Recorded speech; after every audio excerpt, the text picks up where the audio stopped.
All right. My phone's tripping.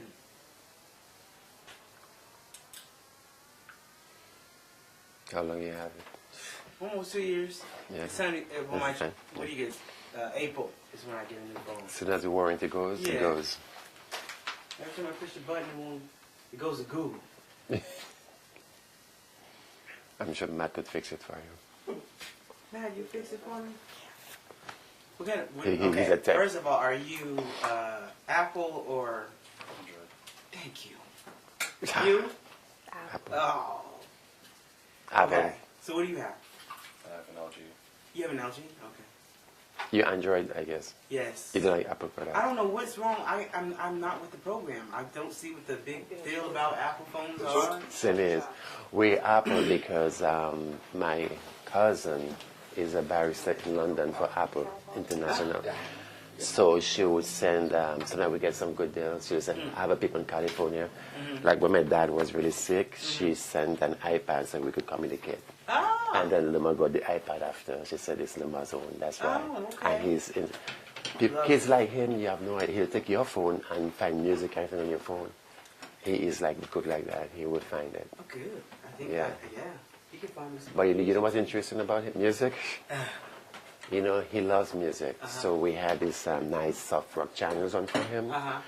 He discovered rap music, Oh. right? So, okay. I didn't like the words of the rap music, right? So I found a nice Christian rap channel, put it on. He hollered. He was pissed off.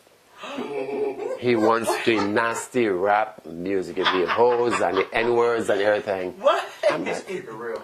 so Matt had to, he embarrassed us in the doctor's office or somewhere with him, and he had that kind of nasty rap comes down, so he's like, oh my God.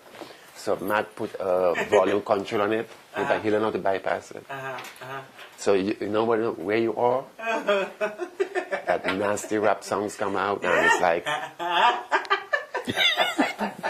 It's too funny. He's like, he doesn't want the clean ones, he wants the real dirty ones. Oh, I'm like, oh my God. But anything to keep him happy, you know? yeah.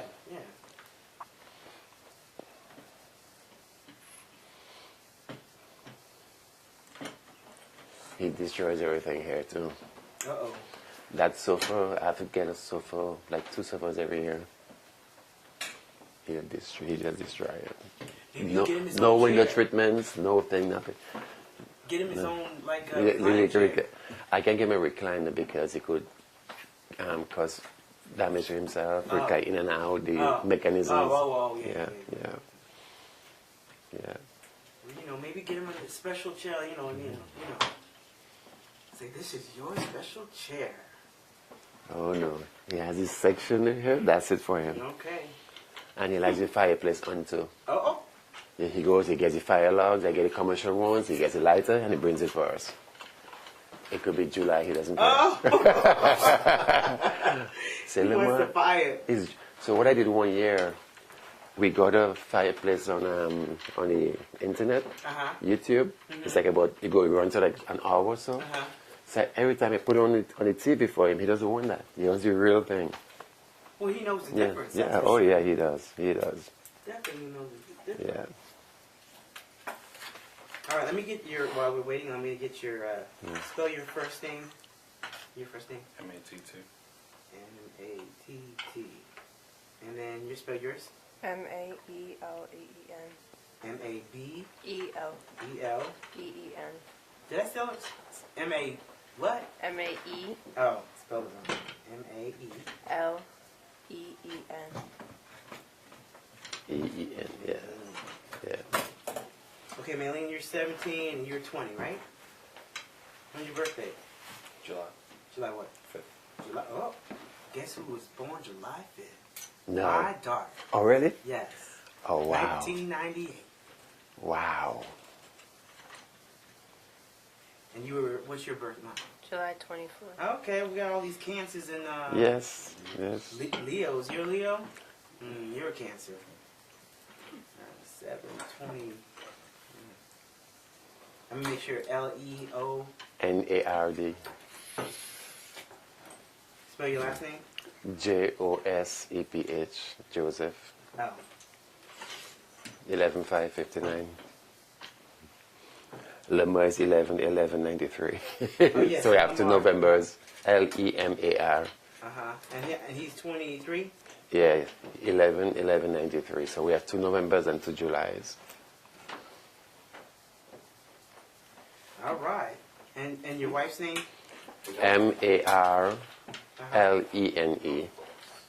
Okay. Joseph, and she was May 5/8/60. 60? Yeah, May 8th, Taurus, And what day she passed? August 9th. August 9th. That's my mom and dad's anniversary. Really? Yes. Oh, wow. August 9th what? 99. 99? Yeah.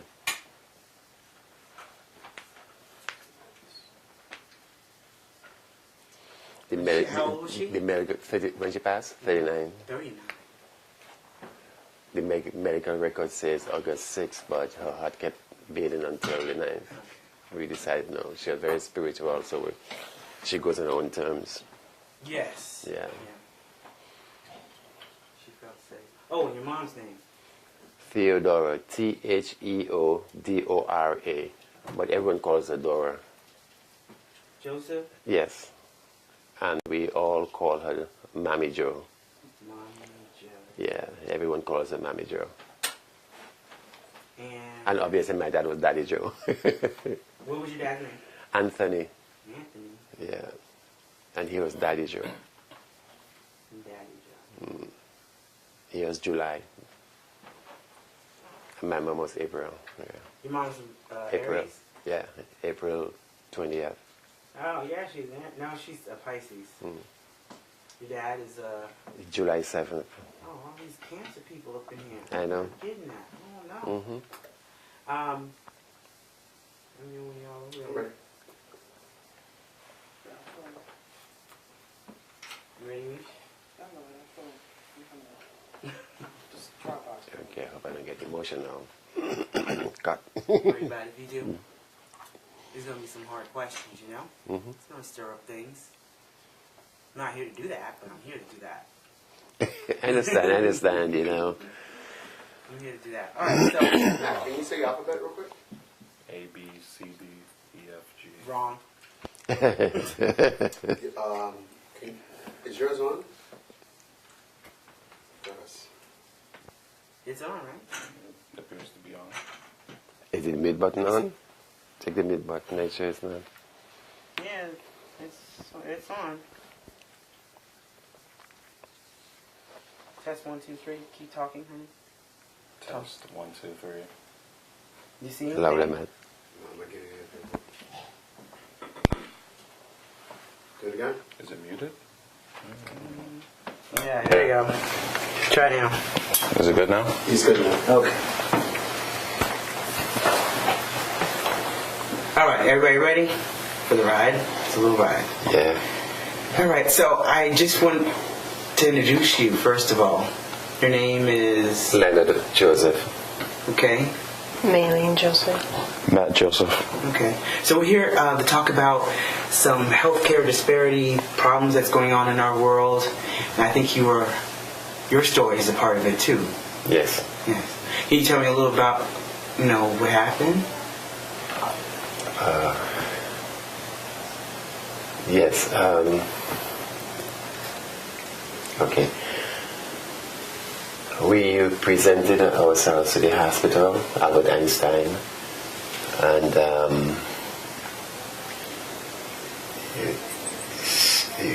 while we were in the room at labor and delivery, we had this doctor, quote unquote, who walked in, introduced herself as a doctor, and said that my wife needed pain management. And surprise to me because we didn't ask for it, but then you have to trust the providers, And she asked me to leave the room. So I went outside the door. I told my wife I'd be right back. So I went outside the door, listening in. And then at one point, I heard my wife said, "Do I have to feel this way?" And the person who called herself a doctor, who eventually we got to know wasn't a doctor, she was a resident, unsupervised, So my wife says, "Do I have to feel this way?" She said, "How do you feel?" She says, "I feel numb all over."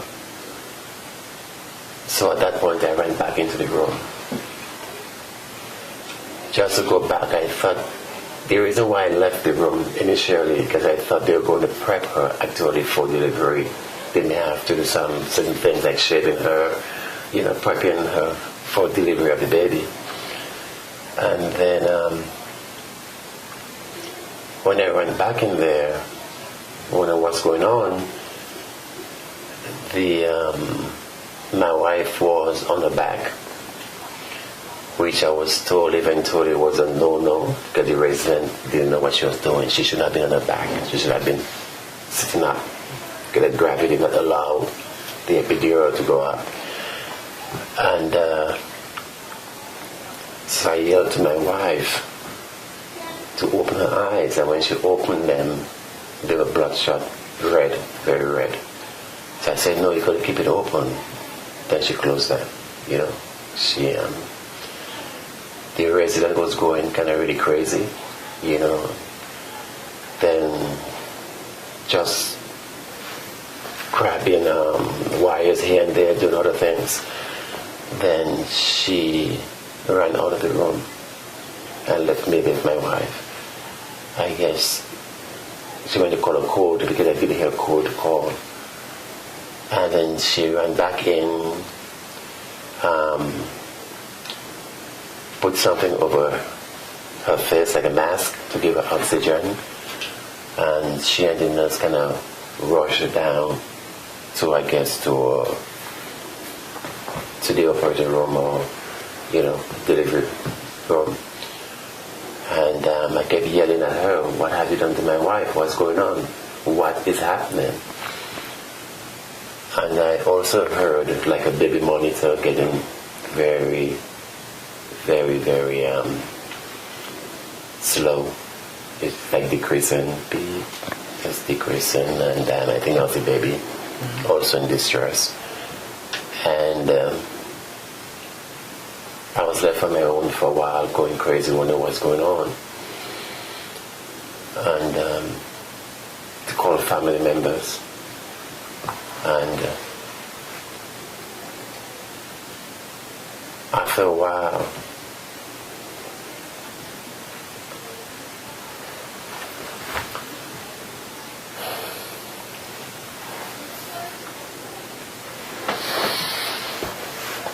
sorry, It's okay. they came out with the baby, and they said they would take her to the NICU, neonatal. So I'm like, why is my baby going to neonatal? She's a full-term baby. There was never any problems in the pregnancy, so why is my baby going to neonatal? They said I have to talk to the doctor, they couldn't give me information.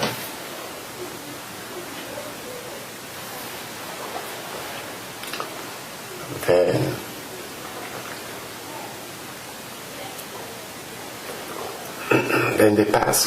they took her out and took her to the ICU, my wife. She had all kind of tubes, all kind of stuff going on with her. And got to know after the fact that she coded. And they supposedly brought her back, restarted her heart. And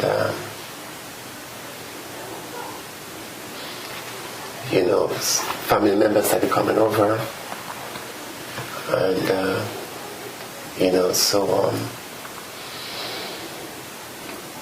we had eventually the doctor came and talked to me,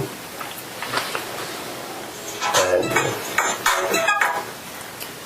then he started immediately, as the attendant anesthesiologist, started putting the blame on the resident.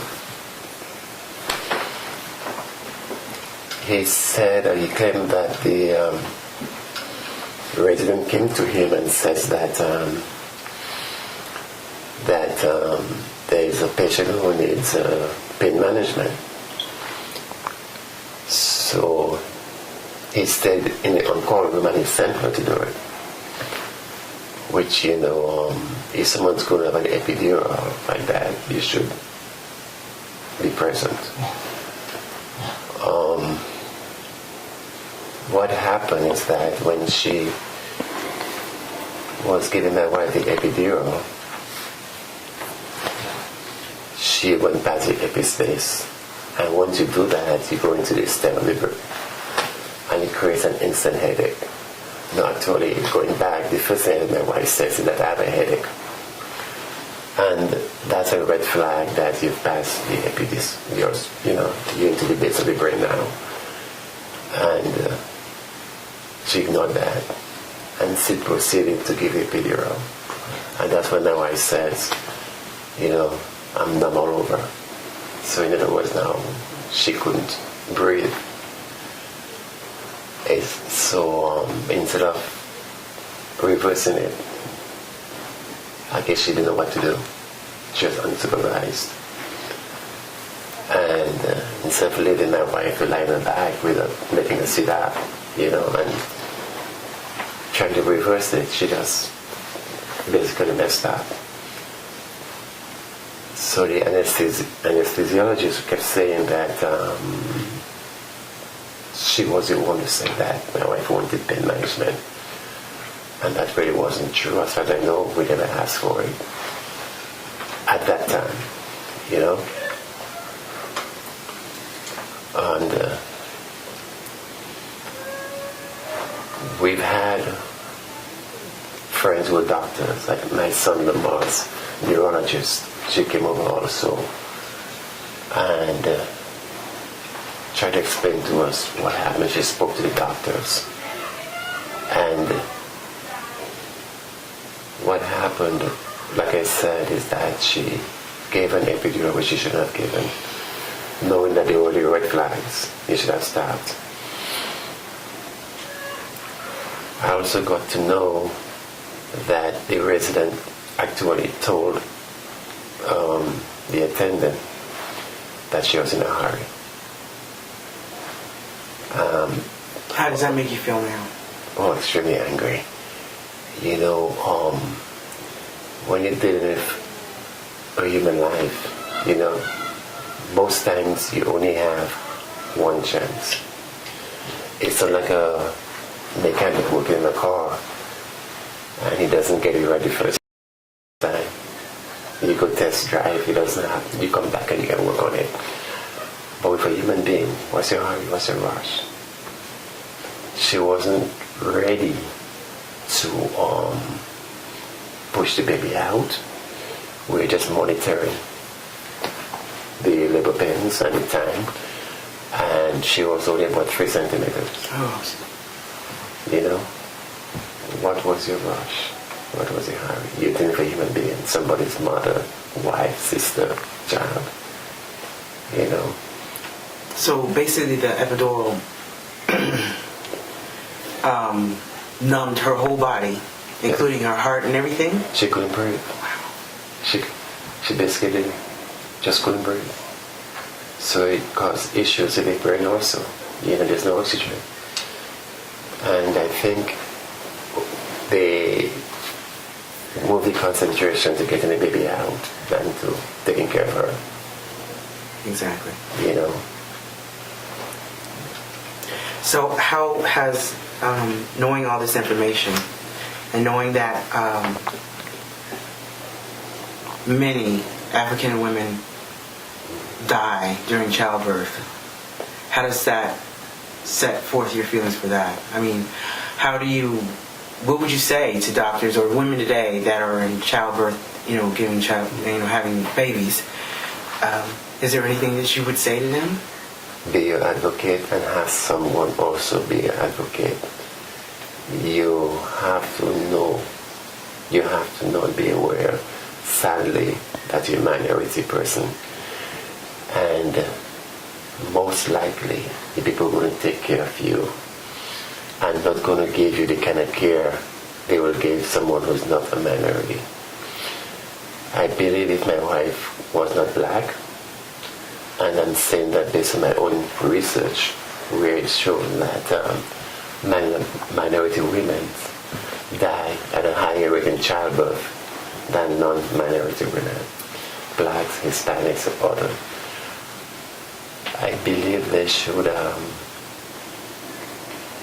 not trust, I'm sorry to say, but no, don't trust your doctor.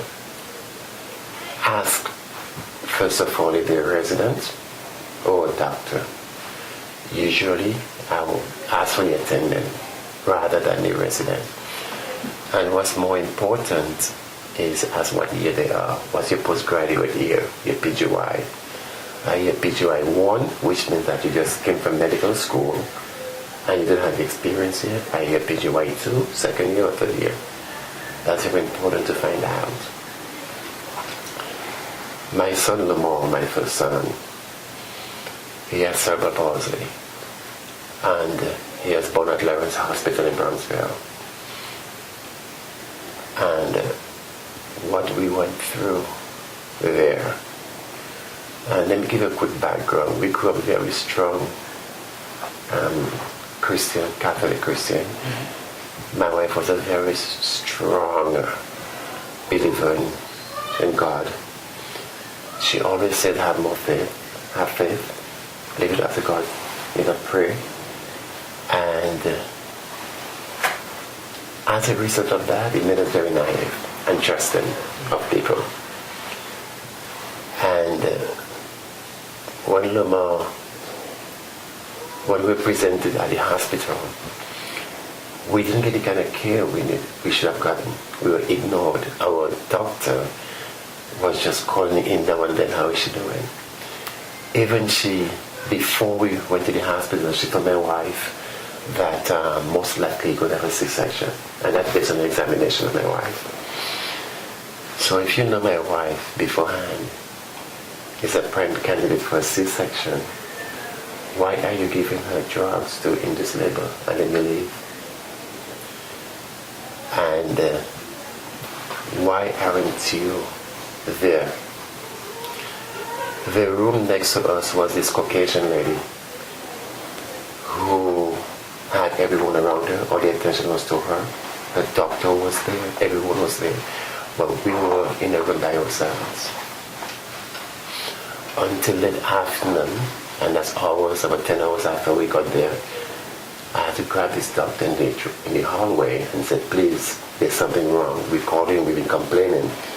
They come, they look at the monitor, they say everything is fine, the heart rate is fine.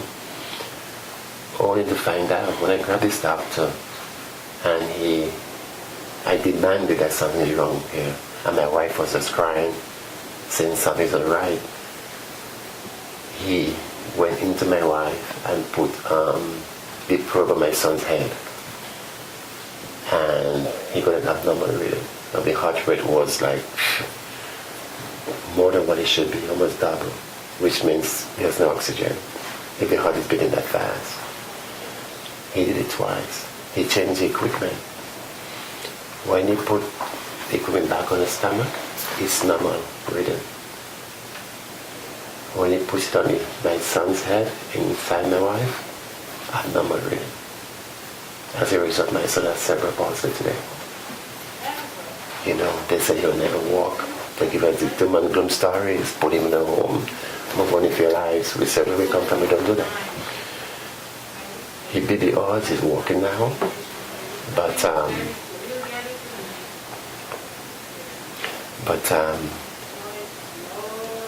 if my wife was white, to be honest, that wouldn't happen. My wife would be here today, Lamar would be a normal child today. What about the monitors? The monitors what was wrong with the monitors? They were faulty, as far as I know. They were just faulty. They picking up. It's almost like if you have an equipment and you turn it on, but it's not plugged to anything, it's going to be running, But then if you're running because there's a battery in there and it's just doing what it's supposed to be doing. It's like a thermometer. It's like putting on the kid's arm, but if you turn it on, it's going to give you a reading of the surrounding. But you put on the baby's arm, you get the reading. So that was happening. It was faulty. It wasn't working. Tony, I got it from myself.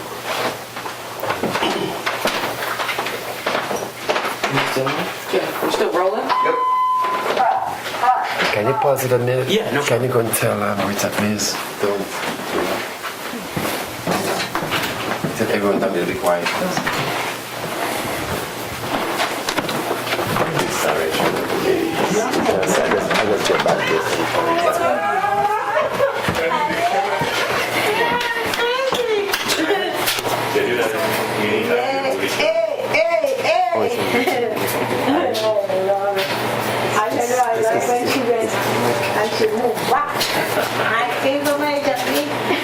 Rita. It's still going on. It is still going 17 on. years.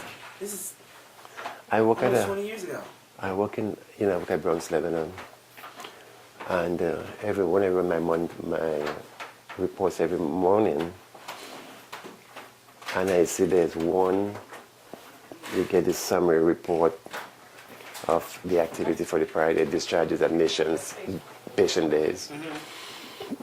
When I look at OB, and under the OB patients, there's one in ICU. It hits me with chills. It just hits me with chills. Why is an OB patient in the ICU? So when I call the director to admit him, they says, Leonard, somebody screwed up. You're right. It's for more than somebody screwed up. And I get the chills and I get flashbacks of my own experience. Right. Do you get the well, we'll get to that in a second. Let's talk to the children. You good? All right. We need tissue. Yeah, I need tissue. Both need tissue. Everybody need tissue. Yeah, man. I got tissue. In the kitchen. But you can get it in the kitchen. Your paper towels in the kitchen.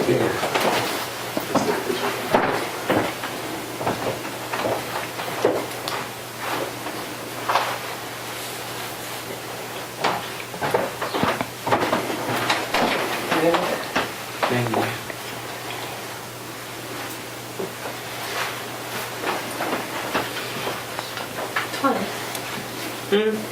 you. Sorry. I was thinking.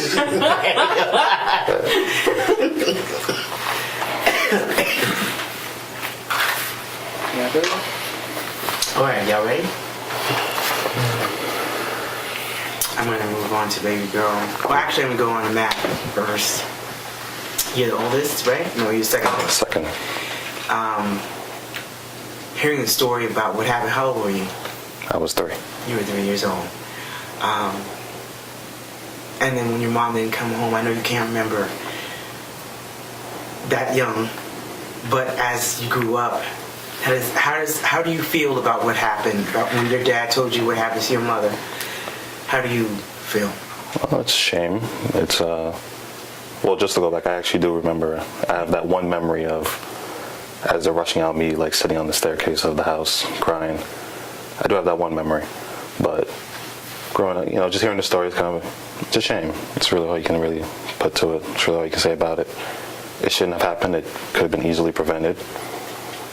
Yeah, because your mother was telling her how she felt, how the outdoor had made her feel. And they ignored it. Right. It's that's all I can really say. It shouldn't have happened. It could have been easily prevented, and like my dad said, if it was anyone else, anyone who wasn't black, it probably would have been prevented. So